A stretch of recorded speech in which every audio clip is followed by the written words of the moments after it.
most of these countries, they changed the political system and the economic system at the same time.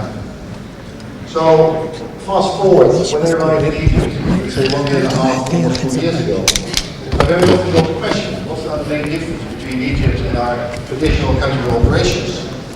Obviously there are many, many differences, but I sort of boiled it down in a nutshell, said, look, in our traditional country operations, there was a political revolution and an economical revolution.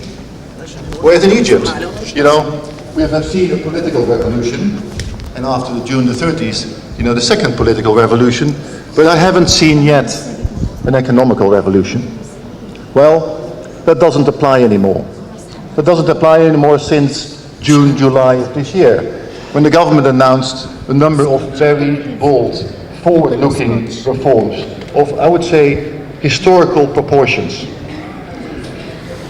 From our perspective as an EBRD, these are very, very important. Now, why? First of all, it gives from the government a very strong signal function that things are changing, things need to change going forward on the economic space.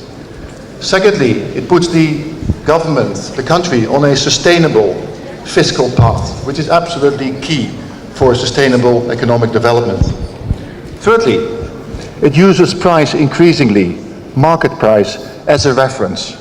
It will reduce, therefore, distortions in the systems, which have really changed incentives also for private sector developers. And finally, and last but not least, the government is very strongly promoting the development of the private sector. So these are all very important pillars for a strong economy, which we all like to see developing in Egypt. It is not for nothing that these reforms have been labeled by the IMF as impressive. So, yes, Egypt has many challenges, but very often in life it's very more important not so much where you are, but where you're going. And the direction, in that sense, from my point of view, is very clear. We see also, as a bank who is very strongly focused on the private sector, we see a lot of optimism returning to the system, a lot of positive energies, new projects being taken out of the cupboards, dusted off and being reviewed to proceed. Now, in this context, what can EBRD do in Egypt? Well, first and foremost, we are a project finance bank. We're focused very much on developing of the private sector. We have a AAA status, I'm very proud to say. We can do small transactions up to 300 million euros, but we also can do very very large transactions up to 300 million euros, but we can also do very small transactions, where we probably differ from many other international development banks. We focus in our projects on the highest standards, on environmental, social, safety and health standards. That's for us a very important consideration to engage in projects. Now, despite the fact that EBRD only arrived in Egypt 2 years ago, only 2 years ago, the shareholders of the bank asked EBRD to expand its regional mandate to Northern Africa, or what we call SEMET, Southern Eastern Mediterranean, which at the moment is 4 countries. It's Morocco, Jordan, Tunisia and Egypt. But I'm very pleased to say that despite this relatively short period of time, we've been able to invest in this country, commit to this country in excess of 600 million euros, the majority of which is in the private sector. And in the private sector, we've engaged with 7 different sectors: agribusiness, manufacturing and services, natural resources, and in banking, and in private equity. I'm also very happy to say that apart from being a bank and providing finance, which first and foremost is our main focus, we also have in Egypt a very strong, what we call a small business support team. That's a team of 7, which provides local support, capacity support services to local Egyptian SME and mid-caps. And they play a very, very important role, and to date, they have provided that kind of support and service to in excess of 185 Egyptian SMEs. The focus of EBRD is private sector development, and the way we do that is we provide the medium-term or long-term funding, which very often local banks cannot provide. So in that respect, we are additional. We're not here to compete against local banks. We are an additionality to the local banking sector. As said before, we focus on environmental, health and safety standards and high levels of corporate governance. And also, we're here to take risks. We're here to take risks which private sector banks or private sector institutions are not willing to take. And by doing that, we want to mobilize private sector engagement. So we're here to work together with Egyptian entrepreneurs, Egyptian companies, international companies, whether they're coming from Europe, United States, or from the Gulf. And as a matter of fact, we already have done the first transaction with a very respectable company from the Gulf, Savola, where we did actually we financed one of their sugar factories in Egypt. And I'm very pleased with that. And hopefully there will be more to come. Just one or two words on that we also engage in public sector projects. It's not our main focus, but it's an area where we also want to provide support to the government and to Egypt for its further development. We're here, if we engage with the public sector, we're here not just to provide funding. Many banks can provide funding, many governments can provide funding.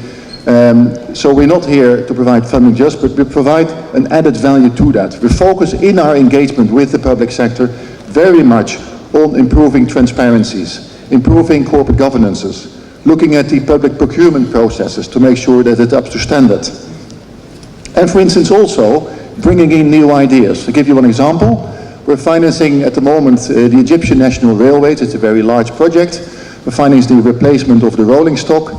But one of the new elements we've brought to the funding is to have the supplier of the rolling stock, whoever that will be, not only supply the hardware, but also be responsible for the coming period, 3 to 5 years, for the maintenance of that hardware, to make sure that that hardware stays up and running for a longer period of time than it used to be. So, what does it mean going forward? As said, we've only just started in Egypt, but we're very optimistic going forward. We like to ramp up our activities in the country. As said, we have a AAA status, we have high ambitions, we'd like to do much more in Egypt. We're also very much looking forward to the conference, which is going to be organized in March, and hopefully we will be able to identify the number of private sector supported projects which we can engage with. But very much important for us is not only the projects or the size, but also the demonstration effect. In the end, we can't do it all. No one can do it all. So we're looking and want to identify projects which has a very, very strong demonstration effect to follow. I'll give you one example, for instance. We're now engaging with the PPP unit of the Ministry of Finance to develop the Nile River transport for buses, but also for cargo, based on private sector engagement. That is, for instance, a project where we say that it has a very strong demonstration effect of private sector engagement. Going forward also, we'll be focusing very much on the SME development. Clearly, SME development is going to be the backbone of Egypt. There's a lot of talk about mega projects. That's fine, that's very important. But ultimately, the SME is going to be the backbone of this economy. There's no doubt about it. So we're helping directly and indirectly with the local partner banks. We're very pleased as well that the government has recently passed the microfinance law, which we think is going to be instrumental in moving the informal sector to the formal sector. We'll be focusing food and safety. We'll be engaging heavily in the agri-sector. And we'll be focusing also on the export potential of Egypt through the manufacturing and services sector by providing direct funding to Egyptian corporates. We will of course, we will of course engage with the government and its advisors on the Suez Canal corridor development, and as said before, looking at projects where we, in particular with private sector engagement, where we can provide additional value and funding. On the power sector, clearly, without a strong power sector, you can forget about private sector development. So the power sector is going to be a key component of Egypt developments. Here, we will be very much focused on renewables. I mean, Egypt has enormous potential of solar and wind, which has hardly been tapped so far. And the knowledge economy. EBRD has been identifying the knowledge economy as one of the spearheads of its activities, and that's also something we like to roll out in Egypt on a very rudimentary basis. It means developing and improving the backbone, the telecommunications sector, but it also can go one step further, for instance, providing venture capital funds to high-tech startups. And with all these engagements and projects, there's a few cross-cutting areas where we'll be focusing on going forward. One is on energy efficiency. Strong focus on energy efficiency in all these projects, whether it's private or public sector. I'm very pleased to say that we have a very strong in-house team of energy efficiency specialists who we also will bring to good use in Egypt. And secondly, we have a very, very strong focus on women in business, either through technical support or either through our direct engagement with companies, where we look at ways to improve and increase the engagement of women in the businesses. So, I would say all in life, as a concluding comment, we're very much excited and happy to be in Egypt and being active in the country. I would say very often things in life are due to timing. Timing is good or timing is bad. And I would say that the timing of EBRD to arrive in Egypt is actually quite good, because there's a lot to do, and I hope that we can provide help and support to the Egyptian government and to the people in its continued development. Thank you very much.